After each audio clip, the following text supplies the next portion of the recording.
नोंथांमोना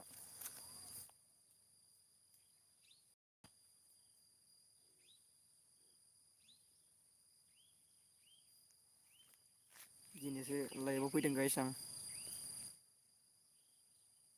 गोबाव जाबायमोन नोंथांनि सिगाङाव सफैयाखैमोन आं मानो होनबा एसे बिजिमोन आं दिनैसो फैदों लाइभआव।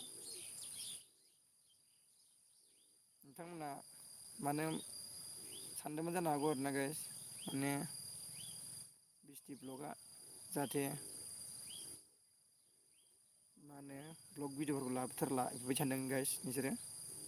गाइस होनबा आं दायो ब्लग भिडिअ लाबोला दायो आङो मा लाबोयो होनबा दायो सर्ट स्टुटास लाबोयो आं गाइस। माने आङो इउटुब चेनेलनि नामखौबो सोलायबाय नालाय गाइस। ओंखायनो नोंथांमोनहा दायो बिस्टि ब्लग बोबा फैनाय नंला गाइस। दायो आंनि चेनेलाव बोबा बिस्टि सर्ट स्टेटास होननानै बो गाइस होमबासो फैगोन आंनि बे इउटुब चेनेलनि लिंकआ।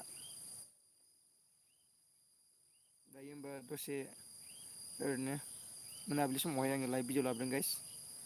नोंथांमोना आंनि बे लाइभ भिडिअ'खौ मोजां मोनदोंबा लाइक कमेन्ट सेयार खालामनो दाबाव। आंनिफ्राय बेनो खावलायनायसिम आरो आंनि गोसो गोरबोनिफ्राय बेनो खावलायनाया। एसेनोसै बाइ नेक्स्ट टाइम लोगो मोनगोन गाइस।